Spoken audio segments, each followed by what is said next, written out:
Howdy, howdy, howdy. Welcome, everybody. It's Your Questions, Your Money. I'm Dagan McDowell. I'm here with Tracy Burns. We're waiting to hear from you, right, Trace? Talk about everything about stimulating, well, your life, starting a business. It's good stuff. All right, so put down that cup. Now, don't put the cup of coffee down. Fill up the cup of coffee. Call us. Get a Red Bull. Yeah, there you go. 877-249-9626. You could always email us, feedback@foxbusiness.com. We want to bring you up to speed just on what happened in the last week. Clearly, it was a rough one for everybody. We got the employment report yesterday, or really the lack of employment. The unemployment rate heading up to 8.1% last month, and that was really not a number many people were expecting. Remember those bank stress tests? The maximum stress test is an unemployment rate just slightly over 10%. Right, a lot of people see that number, unfortunately, coming a lot quicker than we even expected. And, of course, we have another bank failure to tell you about coming out late Friday. Again, these bank failures always come out after the close of business, after the close of trading on Fridays. Again, really not to frighten the markets. The bank we're talking about is Freedom Bank of Georgia, the 17th bank failure this year, the 42nd one of this recession. And that may not sound like a lot, but FDIC Chairwoman Sheila Bair is sounding very worried about the FDIC insurance fund, saying this week that fund could be insolvent this year because of the bank failures. She took a lot of flack, particularly from Republicans on Capitol Hill about that, but the Senate moving to free up a $500 billion credit line from the Treasury to the FDIC insurance fund just in case. And again, also, this fund is funded by payments from the banks. It's insurance, so it's premiums from the banks. And again, those premiums are going up, something Tracy mentioned earlier.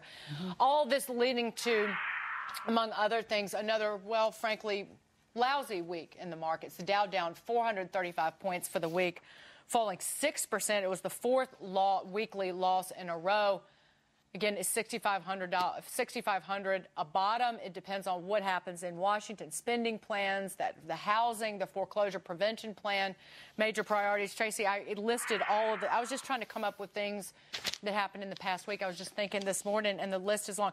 Housing, AIG, Bernanke, Geithner, healthcare, budget worries, Citigroup, GM at a 75-year low, Bernie Madoff, dividend cuts from the likes of U.S. Bank Corp and Wells, and I was just getting started. Yeah, threats of the tax rates going up again.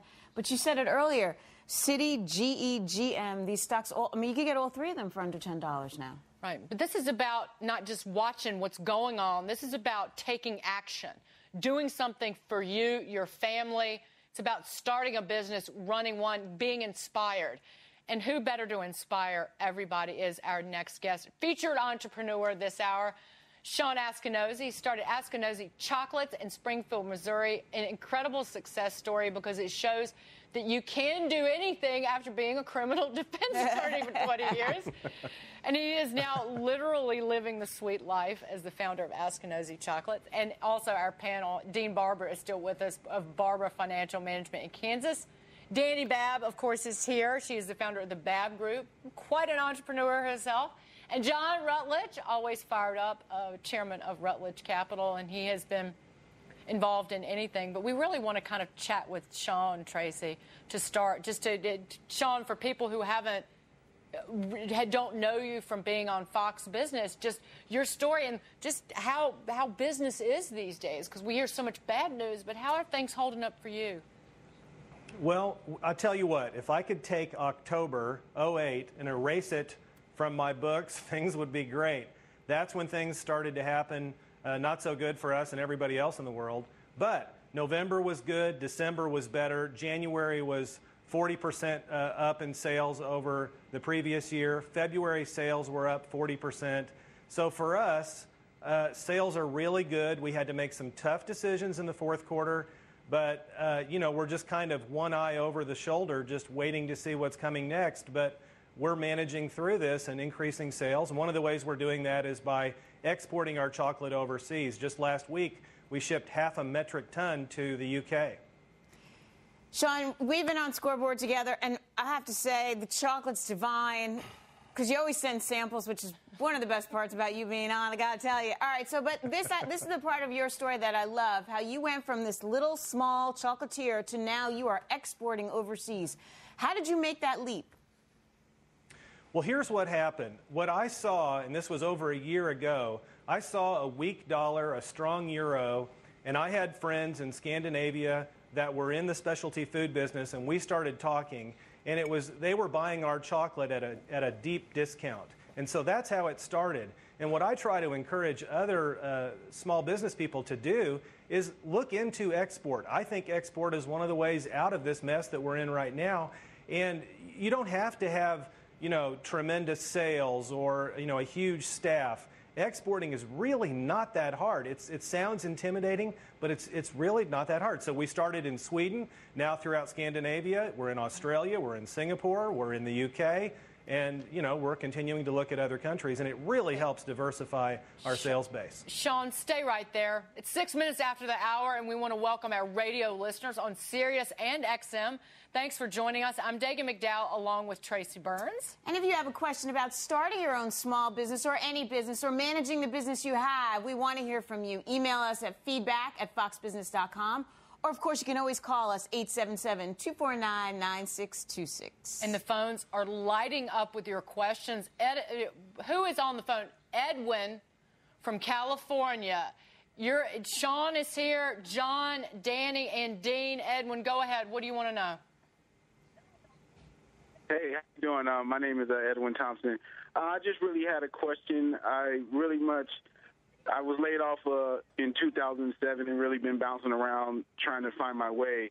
But I want to see what is a good opportunity right now and how can I spark some ideas about starting my own business and going to get capital. I know the banks are really failing right now. Well, Edwin, I want to ask you this. What are you passionate about? What do you like? Well, I like helping people. I'm in the insurance industry, the financial service industry, and I really like helping people and educating people about money and things that they can do to become successful for themselves. So I'm really interested in that, and I would say I'm really passionate about helping people. What would you do in your spare time? That's one of the things I ask a lot of my students who say, I want to start a business. Where do I begin? Kind of like you're asking. First of all, getting laid off for me was one of the best things that's ever happened to me, multiple times, in fact. You can really turn that around and learn a lesson there, which is that really you can only create security for yourself. So you're on the right track here. In my view, I would do exactly what Dagan is suggesting. Find out what you're passionate about. Ask yourself, what would you do in your spare time if you were doing it for free, and try to focus your business around that. The getting funding part's pretty easy today. In fact, we listed the major loans on the babbgroup.com. Use the keyword FoxBiz. You get in for free. All the entrepreneurs that are watching this show can get in and help each other with funding and talk about stuff. So the funding part's pretty easy. The key is to tap into what it is that you're going to love doing for a while. Hey, Sean, is that how you felt one day? You're a defense attorney, you're eating a chocolate bar, you said, that's what I'm going to do. Yeah. Mine was really more death threats. I just needed to get out. But let me suggest this for Edwin. Sean, here's what I think is great. You have to explain that, though, because you were defending some people who got a lot of attention on television, but go ahead. Right. Well, they were high-profile cases and just enough stress. However you find yourself in the position that you need to start something new and you need to reinvent yourself, here's what I say, and this is what I say to Edwin. Find what you love doing, but here's how you supercharge it today. What are the needs? Where are the obstacles in your passion, in your business, and helping people financially? In other words, what do you see going on right now in today's market that's an obstacle? And that if you could remove that obstacle for people, you would make it into a business. See, that's why I think there's so many opportunities. And if Edwin and people like him can just think about, instead of, oh man, this is a problem, identify the problem, and then you come up with a solution, there's your business. And I talk to people about that all the time. The obstacle just needs to be removed. There's tons of business opportunities out there. But John, how do you get past that? And maybe I'm not thinking that way, but you want to start a chocolate company. Well, there's so many of them out there. What can I do to make it better? Is that the question you should be asking? Well, like Sean, you can do it better, which I think is where he's coming from, and he loves to do it too. But when you're starting businesses like Edwin is trying to do, I think people jump too quickly to the question, where can I get the money? And don't spend enough time on what can I do that someone is willing to pay me for, that I'm happy to do every day. Today, people are scared. All across America, they're scared about their jobs, their money, their futures, their education. There's lots of people making money, helping people to understand what's happening, or helping them to not be so afraid. Some of them are called coaches, some are financial advisors, but the old model of working in a brokerage firm or a bank and getting a paycheck and a bonus, that's gone forever. So we got to find a way you can make money a la carte, one customer at a time. And by the way, when you have 50 customers paying you a little bit, none of them can fire you. And that's important for where you've been, Edwin. Sean, I wanted to ask you, though, because, again, when you started your chocolate company, what were you doing different or offering that competitors were not?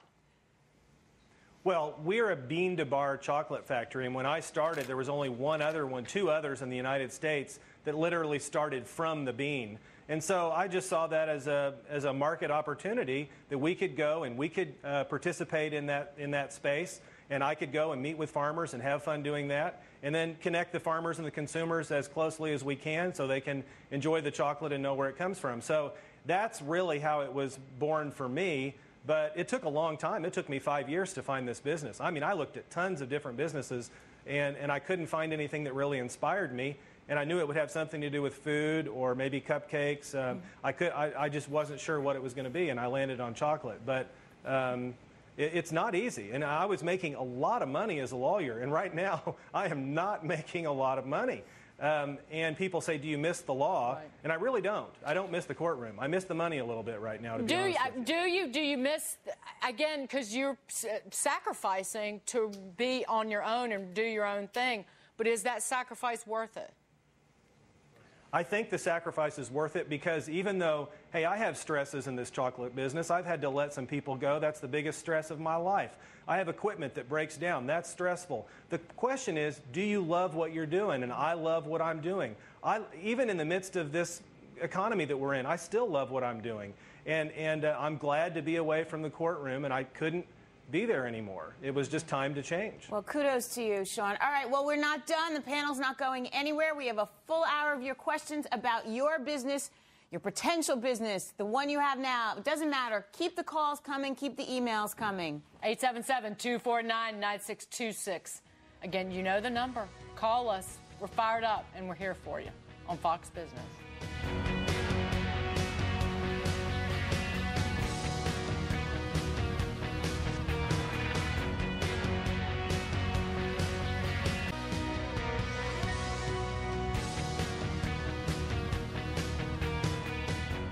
Business, and it's your questions, your money, with the emphasis on you.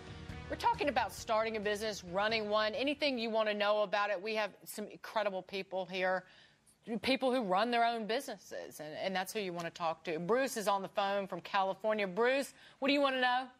Well, I've been in business in California since 1978, and this is the worst downturn I've ever seen.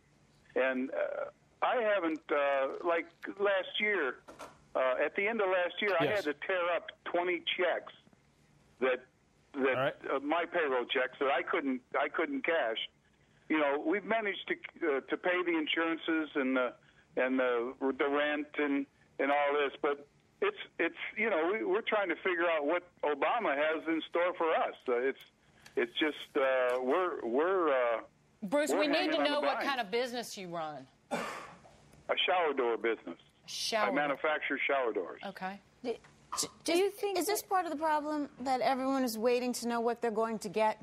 It is, but I'll tell you that there's actually already a solution out there for you, and that is through the SBA loans that will help keep your business going through this recession. Because the ideal here is that you're poised and ready for when the economic recovery, when we have a rebound, you're already right there. While everyone else is out there focused on how to, who to lay off and how to survive, you're out there ahead of the game. So take a look at the Community Express loan, which is designed for exactly what you are talking about and what you need. Take a look at that on the website. Hey, can I jump in here? Absolutely. Go ahead. Well, Bruce, I don't know if Bruce is still on the line, but Bruce, do I understand correctly that your problem Is cash flow, or I mean, what do you identify? What's your number one problem right now? Well, businesses fell off about 80%. And okay, so it's sales. Still the rent. Yeah, still the rent keeps going. Now, we sell to basically all the glass shops but the business is just in the tank. I mean, like I say, I've never seen it like this since. And I opened up my business in '78, so I've seen downturns, but I've never seen anything like this. Is export a possibility for you? Excuse me? Is export a possibility for you? Not really, because all of ours are custom. So it's a custom type thing. It's not like a widget. Yours won't fit your neighbors. So your problem, Bruce, is that there's not only a recession, there's also a California thing going on, which is not good in terms of the California budget and taxes and so forth. But really, after last September, which is what Sean was talking about, the people got scared. President Bush came on the television, told people the world was ending unless we passed a piece of TARP legislation. At that moment, people just froze up and started hoarding cash. If you look at any number, they just drop off the table then.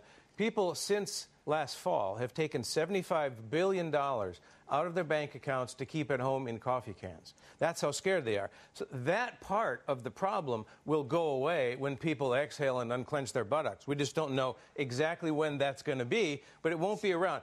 But as Dani told you, if you can get enough money to survive until then, you can make it, but be careful when you get that money to not let up on the cutting you're doing, because there's nothing to say that this won't go on 6 months more, and there won't be a second program or a third program, and you want to be there when it's all over. Ross Perot told me once, the winner is the last man left standing at the end of the day, and we want that to be you. All right. That's a nice Can I bring way to something end in for this. Bruce here? Sure, go ahead. I was just going to tell Bruce, if you're working and you're doing the shower doors and you're higher-end homes, what I would suggest is that you take a look at, instead of just doing custom, look at the multifamily housing, because I think that the single-family houses on the upper end is going to be slow for a long period of time, and so you might want to adjust your business model to do more multifamily type units. I think multifamily in California is awful darn tough right now, but Bruce, if you're used to selling doors, you've got a customer list of people you've already installed them for. Go back to that list and see if you can find anyone who needs you to tweak the product, adjust something, fix it. You can get little revenues coming in until your people are willing to buy doors Or even again. something else that you know how to do. Maybe they just need something fixed around the house. Absolutely. Like I was saying today, I need a strip of lights installed in my bathroom. If you can do that and just earn some revenue to They hang trust in you there, go for enough. it. You've been in their house already. Right. All right, these are some great This is ideas. the very type of conversation I was having with a friend of mine who owns his own salon yesterday. Expanding the whole product line, and You got to find where there Do what you might gotta be do. demand, regardless of where it is. all right. Well, we got to give a shout out to our radio listeners on Sirius Channel 145 and XM 168. Thanks for listening. And we're taking questions about starting a business, running one. Call us 877-249-9626. The email is feedback@foxbusiness.com. Fox Business Network. We're the only business network in true HD. We're the only one live right now. Stay with us.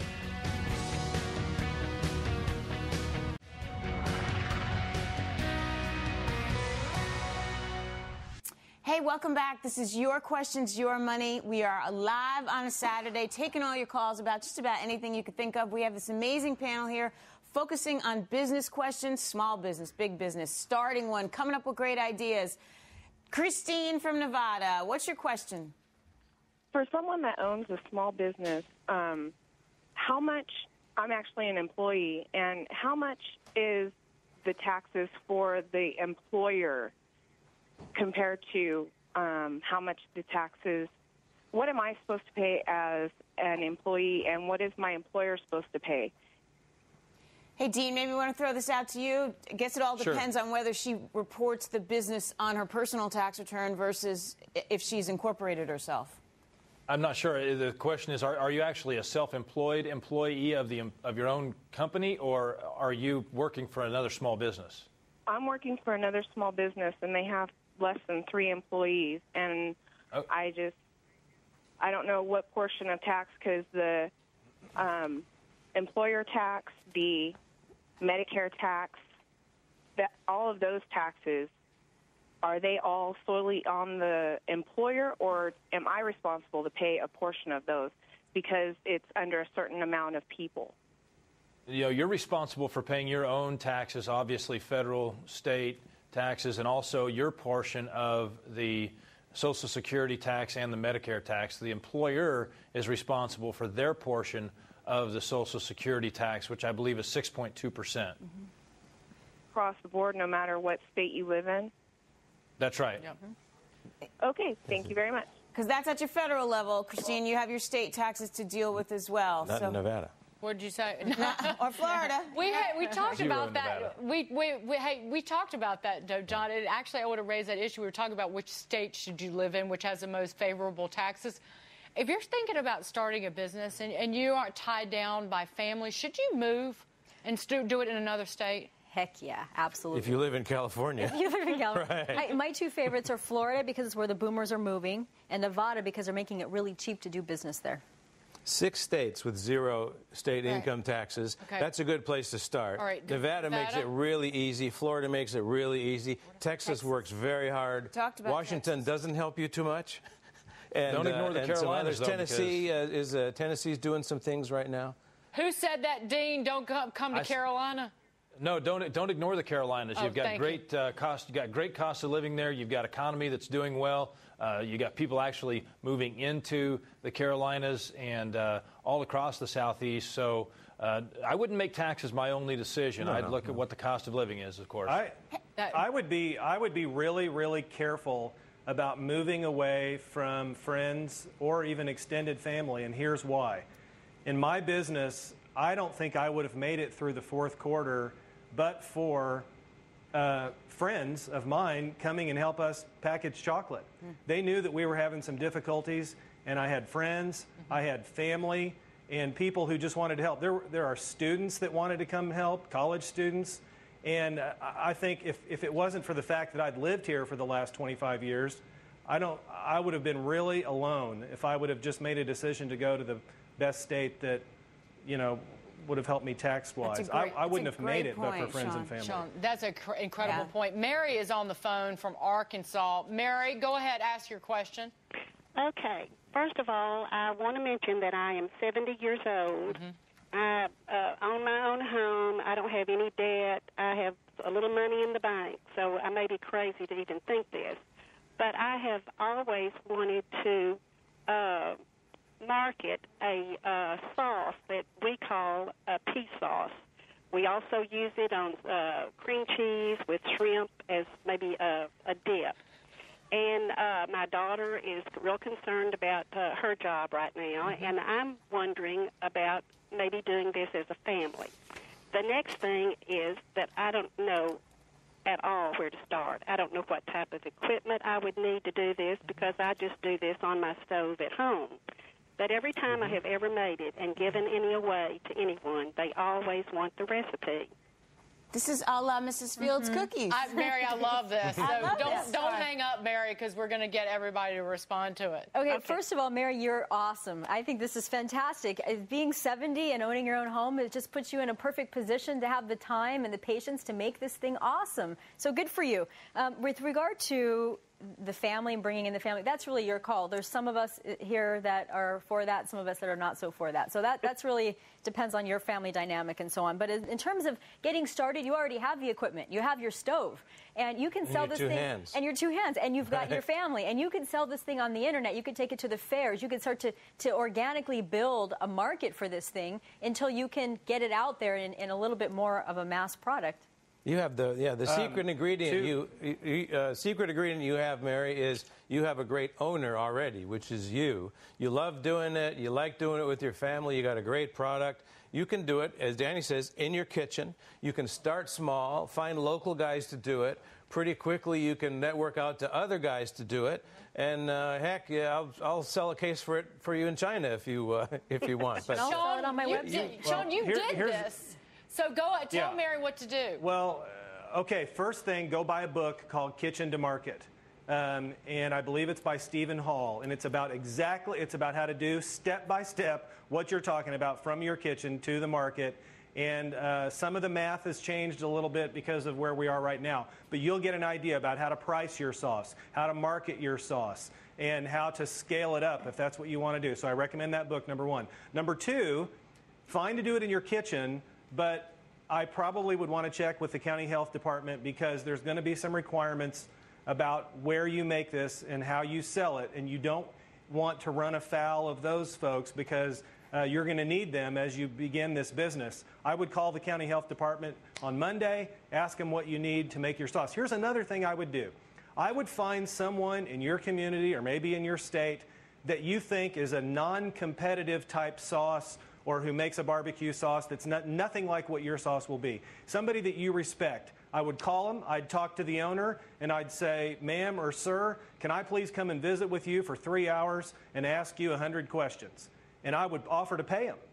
And that'll be the best money that you've ever spent in starting your business. And somebody out there is going to be willing to help you do that.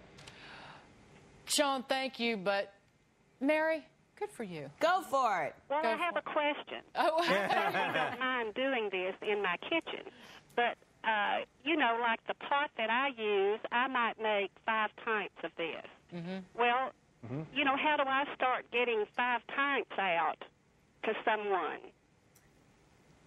John? Got to make more sauce. Are you talking about how do you make more or how do you sell it? Well, how do I sell it? Do I cook 10 potfuls and get, say, 50 bottles before I even approach anyone? No, start approaching them now. Okay. I'd approach people in your town. I would go to restaurants and gift shops and say, hey, would you try to sell this? And how about if I give you an extra bottle to sample out to your customers who come in the store? Oh, okay. So just sample your product out, and that's how you sell it. You're going to have a local radio station in your town, too, and they're going to love having you on. And I'll guarantee you they'll love it, and they'll sell your product for you. There's probably a local news station. They'll do the same thing. And so you're going to have more business than you can handle, Mary.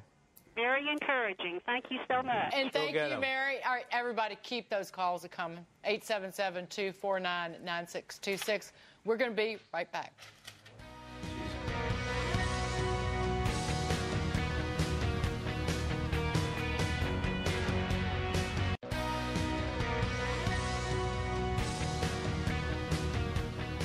Welcome back, everybody. We were still talking about Mary in Arkansas in the break, and Sean Eskenazi, I know you were talking about her because, again, the media talks so much about everything that's going wrong, and we kind of miss the big picture and the opportunity that somebody like Mary can see down the road. Mm-hmm. Well, and her story is so encouraging. I mean, isn't that what this is all about? I mean, I loved hearing that story. I hope she's watching now, and if she'll email me and call me, I'd be happy to help her. I mean, that's what this is all about. As would Danny and John and all of us. I have an unmarried son. If Mary's not married, we might be able to bring into this equation, too. Mary's wonderful. But I think that's the beauty of the whole entrepreneurial community is that the doors are open just about everywhere you go. I mean, I think Sean gave a great piece of advice. Go knock on somebody's door who's doing something like it. See what you could learn. Odds are very good that person's not going to take money from Mary. And let Mary hang out all day and learn as much as she can. Yeah. And we want to help each other, too. That's part of the whole dynamic of this entire thing. We get so many emails of people wanting to know how to contact another person that they heard on the show because they want to help them or buy their product or give them some advice. And the amount of people out there wanting to help each other survive this without the government, without listening to all the nonsense and the depressing stuff all day, just get out there and do this. And don't forget, That's what we did. I was going to say, we formed the Craft Chocolate Makers of America. There's 5 or 6 of us that do this. And we help each other. We're competitors, but we help each other. And don't forget, Honest Tea started on Stovetop. I think it was here in New York City. And I think Honest Tea, just like you said, Sean, you just went around and pretty much gave the product to people, right? Just complimentary, give it out, get it out there, and then that's when your orders start coming. Yeah, that's how we sell today. Right. Guys, let's get to the phones again. Marcel from Oklahoma is joining us. Go ahead and ask your question. Yeah, my question is what is the best investment to market my business to businesses in my area and in my state? Do you have to tell us what you do? I sell telecommunication systems to small and medium-sized businesses. Dean, this is a good question for you because although I know you're our pundit on the panel, you're a business as well. You have your own business. You offer a service that many will say, there's a lot of planners out there. What do you do to differentiate yourself? You know, you have to do.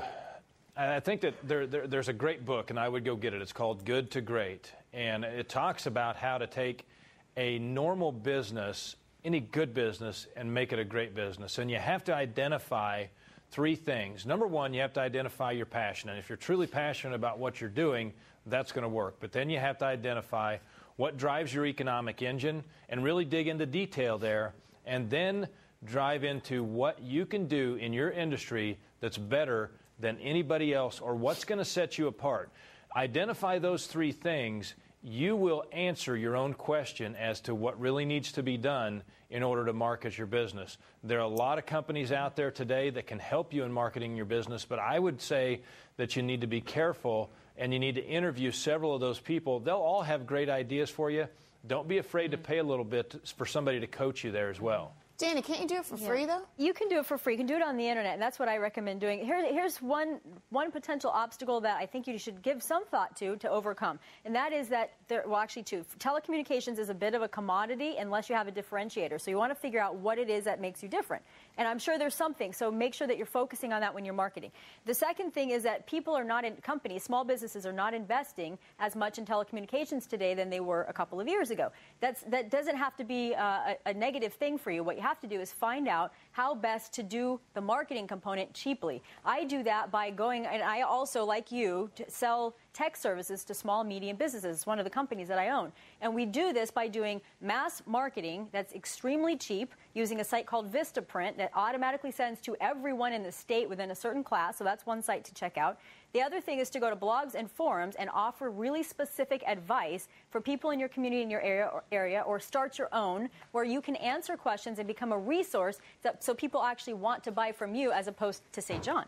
Absolutely. You know, Marcel, right now it's a tough time in your business. And although there is money available from SBA to help your customers are scared, and they're not wanting to buy systems right now.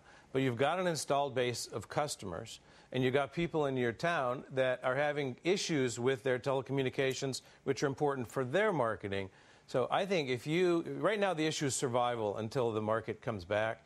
If you can go out there and find something you can do for those people that doesn't involve selling them a boxed product, but gives them a service so they can pay you a small amount on a monthly basis or for jobs, you can sort of advise, consult, and service your way through the trough of the recession, because you have to survive on the other side. The only part of the telecom business that's still alive and well is that there's a bunch of money in the government packages for optical fiber and other high-speed internet stuff. You might find a way, if you contact some of the local bigger telecom guys, that they can downstream some of that service work to you that they've got funded to extend their networks. But will you hit on surviving recession? And Sandy is on the phone from Ohio. Sandy, that's really what you want to know about. Go ahead. Hello. We have a small development, and we are also builders, and it is very, very hard for us. We go to banks, and banks don't want to lend for residential development. I called the SBA. They do not lend on any real estate at all. We are just trying to survive. Dani, this is your business. Part of it. Yeah, part of my business is similar to yours. Check out two things. First of all, check out this 7A loan through Bank of America, Wells Fargo, some of the bigger banks. It's specifically designed for this. It doesn't cover real estate, but it covers the building. So there's some playroom there, depending upon how you write up your business plan. But also with regard to, I think you had said that you are a developer, yes? Yes.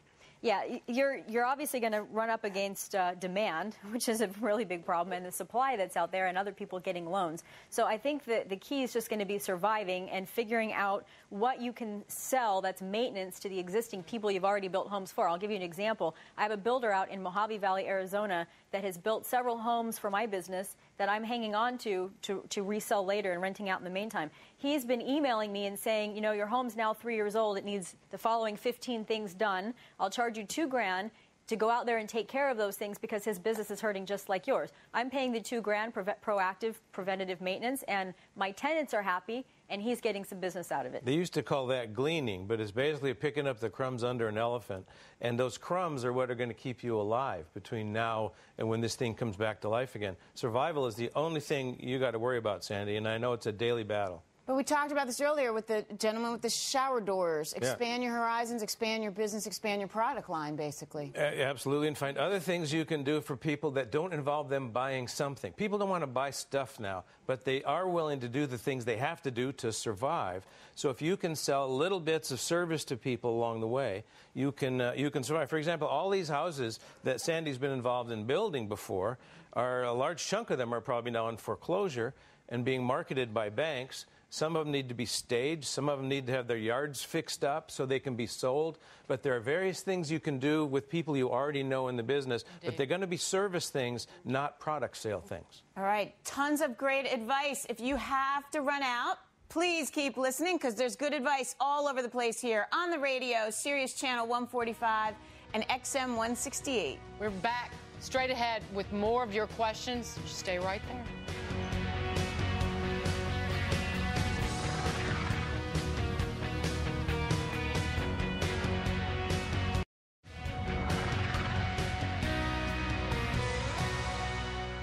Tracy's got a big grin on her face because we're fired up. We like hearing from you, asking questions about, we know it's tough times. Everybody knows it's tough times, but we're all going to get through this, and we've got great people here to help, here to answer your questions. And Tina wrote in from Florida.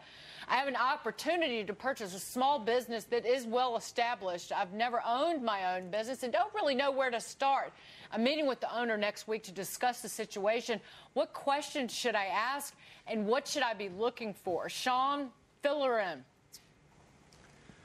Well, I mean, the first thing she needs to do is look at all of the financial documents, and it's probable that this business is run on QuickBooks.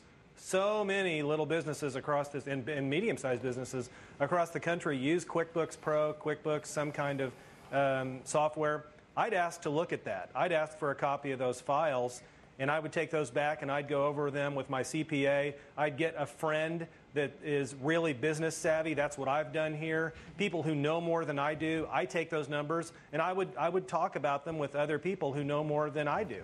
And that's the first thing that I would do. Hey, Dean, what is the health of the business? Dean, then do you go beyond the numbers and really just ask about the need? Is there a need for this business that I'm getting into? Well, not only the need, yes, that's absolutely important, but the other thing is, going forward, how much time are you going to have to spend individually in this business, and how much debt are you going to have to take on? With the debt that you have to take on to buy the business, are you going to be able to afford to hire people and take on the debt and still pay yourself a salary? So there's a number of different things that have to be looked at. The viability, long-term viability of the industry or the business itself, I think, would be crucial. That would be the first thing I'd look at. John, this sounds really simple. You look at the books, say you don't know a lot about financial statements. What do you look for? What kind of numbers do you want to see? I don't want to see the numbers. I want to see the guy. Yeah. I do this. This is my day job, buying businesses. I have been cheated every possible way you can imagine. I bought a business that ended up having a separate set of books. I bought a business where the night we closed the deal, the inventory disappeared. And I bought dozens of businesses. Fraud is the first thing you want to watch out for, because if there's a bad guy on the other side of the table, you're going to get screwed. End of story. So, second thing you worry about, and that's not easy to figure out. Well, how do you figure it out before you move on to your second point? There's no piece of paper that will solve that for you. You need to find somebody you trust who knows that person really well And I wouldn't go more than one friend deep on that because you can get cheated. Second thing is, in this environment today, that guy selling his business is probably not in the strongest situation. So if you decide you want that business, do not give him any cash. You can buy businesses on an earn-out basis today where you take it over, you split the profits with the guy selling to you for a time, and then you buy it. That also gives you a way of knowing if you're being cheated during that period. You'll be cheated on his money, not on your money. Buying the business, pricing the business, that stuff's easy because you get it wrong, you lose a little bit of your money. If somebody's going to cheat you, you're dead in the water. So be careful. Here's 3 things that I would do. First of all, I'd find out as much as you can about why it's being sold. I'd talk to the customers, ask for a customer list, and just randomly start calling them and ask them what they think about the product or the service.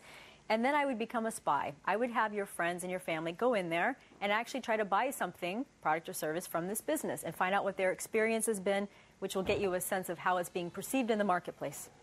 Those are rock star ideas. Thank you. We have quite a panel here. I might start my own small business now. You might also, one other thing you might also want to do is actually have that person who you're selling or you're buying the business from work in the business with you for a period of time, because a lot of small businesses are very tied to the individual owner. So having that person you can tie them up, you. like you're saying, with an employment agreement. You got to be careful, though, that the guy at the employment agreement at the end of the day doesn't walk away with your customers. So you need to find a way to get a hook into him so he's got skin in the game that will still be there after he leaves the building. We got another email. We got Michael from Missouri writing in. I own a printing business that is just breaking even. Now, if business falls, I will lose everything. How do I know when it's time to call it quits? John, never say never. Running your own business is about refusing to fail. I had my last paycheck in the 1970s. I've started and run dozens of businesses since then. I've killed them, harvested them, made money, lost money. Every time I'm in this troubled situation, I think, do I want to go back to work for another guy and do what somebody else tells me? And I say, hell no, and I go back at it again. But there are times when you're just done, and it's when you run out of cash. And a mistake you can make is to try and hang on longer at that point by borrowing from everybody in sight, at which point you've got a dead business and a lot of debts to your friends and other people. So there is a time. You need somebody else to tell you when that time is, though. You're not going to know it yourself. You need a trusted friend to tell you when the party's over. My parents were lucky enough to get out. It was about 10 years ago, but they knew they were lucky to sell when they did. But a part of it, and correct me if I'm wrong, it's gut. If you know that your heart really isn't in it anymore, and that was part of their decision-making, they weren't willing to make the commitment to grow it and change it in the way that they needed to. That's when I've ended. It was a wholesale grocery business, by the way. It was a gut instinct thing. But, you know, I disagree with John just a little bit with regard to the cash flow thing. You know, he got his last paycheck about the year I was born, I think, so we have kind of a little different way of looking at this sort of thing. But I'd say if you're running out of cash, that's not necessarily a bad thing. Who isn't running out of cash today? So that's the punk versus experience? Is that the difference we're talking about? I won't say what it really is. If you think that this business can survive, and the issue is economic constraints that are going to have an end, then I say borrow like crazy to keep the thing alive. If, one, you still love it, and two, it's going to have a future when the thing is over. Yeah. If that's the case, then I'd say borrow. If not, then maybe try to figure out how you can leverage your existing customer base in a new market. We've got to take a break. We're going to keep taking your calls after we get back, so call us, illustrious panel here. Start your own business. Why not? Empower yourself. We'll be right back.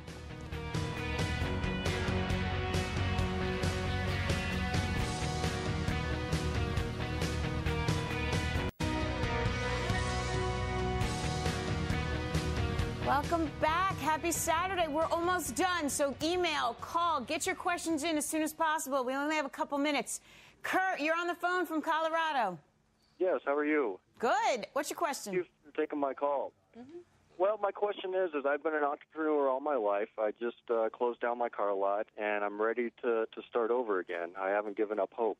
Good for you. My question to you guys in the panel, thank you. What would be your best, just based on our economic situation right now, should I look towards a service industry, or should I look towards a retail industry? That's where I'm kind of stumped. Sean, why don't you take that to start? Well, I think, you know, here's the thing, and this question was asked earlier in the hour. What do you love to do? What's your passion? What's your passion in business right now?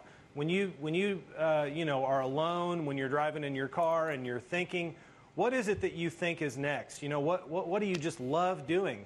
And then what I would try to do is say, another thing that I would try to do to answer that question is, where is a need right now? That's kind of the question that you were asking. Is it retail? Is it service? But I mean, what is a need? Where's a problem? And then you come up with a solution to fix that and start a business around it. That's what I like. You know, but here's the problem, though. What I see with a lot of people who want to know what the next step is, and they want to know, how do you get inspired? How do you get passion? You know, where does it come from? And to me, that's the deeper question. There's so many people out there right now that are getting laid off. They just don't know, how do you get to the next step? Kurt, you know from your car lot recently that retail's a bitch right now. I mean, the idea of going out, getting inventory, and trying to hold it and sell it to a customer right now is a real bear, unless you're doing it online through the internet and you don't have the carrying costs for the inventory. Right now, during this tough time, the service idea you have, I think, is easier to implement. It doesn't take working capital up front. And later on, when the world comes back to life again, then maybe you have more options. But at all costs, I do not want to hold durable goods inventory right now. Danny's scribbling wildly. Scribbling wildly. You know, any market, whether it's service or product, is like Oprah's weight, right? It's going to fluctuate all the time. So you want to just, I don't think that you should be worried about that part so much. I know it's easier said than done, trust me. Focus on not necessarily what's going to work in the next 3 months, but what's going to work when the economy recovers. And what's going to work is what you absolutely love to do. And you also have an existing customer base that you can leverage. So try to see how you can work that in to whatever your next business is going to be, and wish you all the best. We have Tony from Louisiana who's on the phone. Tony, go ahead, ask your question. My son and myself are in a service-oriented business. We inspect everything that you can think of that's on an oil rig. Mm-hmm. 2 of my sons are tool inspectors, and one of them's an accountant. And we were approached by a couple of customers to do an inspection we weren't geared to do and didn't plan on doing because the apparatus cost $250,000. Plus, we need about another $250,000 to get it going. But according to these customers, we'll be able to recoup our costs in 6 to 12 months. Okay. So how would we make a $500,000 loan? Is this something that you want to do? I mean, you want to expand the business into this area? This is what my sons want to do. I'm part in the business because I invested in my son. Okay, when you are all on board and you're ready to do it, you can get. First of all, if any of you are veterans or reserve guards or you have spouse who are, you can get up to $500,000 at 2.25% over prime from the SBA. That's $500,000, so that's more than you need. The fastest method is the express loan, which will give you $350,000, and there's a 36-hour turnaround time. So if you need money, take the application that's online and take it to your local bank and get that cash and go for it. Two more things. One is I may have, for once, a better source of cash. Danny's cash queen. But my guess is if you're doing this for customers that own the rigs, your customers are going to be bigger and have a lower cost of money than you are. And so first thing I'd ask them is, great, you guys finance the equipment for me through seller finance, and then I'll do the business. And if they can't do that or won't do that, next thing you can do is get a contract from them for these services for a period of, say, 2 years. You can take that contract as collateral to help do the kind of lending Danny wants to do. But if you're out on that rig, I'd want to do everything you can do crawling all over that thing to earn revenue right now. And I think your sons are on to a good idea. Sean, final word from you. I just think that there's so much hope in the future of what's going on right now. I'm so excited at these calls that I hear. We're going to see an explosion of creativity, of ingenuity. We're going to look back on this 25 years from now and say, all of this was good. Look at all these great businesses that were started in the midst of this troubled time. Hear, hear. Yep. Hear, hear. Good Sean, stuff. thank you so much. We want to thank Sean Askinosie, Dean Barber, And, of course, John Rutledge and Dani Babb. They're both here every week. Thanks to everybody who's been with us over the last 4 hours, whether they were in the pit via remote or just watching from home or even listening, Trace. That's all the time we have for this Saturday. And it went so fast. 4 hours flew by. Thanks for watching. Thanks for listening on Sirius XM. More on Fox Business. You know when it starts. Monday morning. We're Monday through Saturday. Don't you move a muscle. Keep watching. We love you.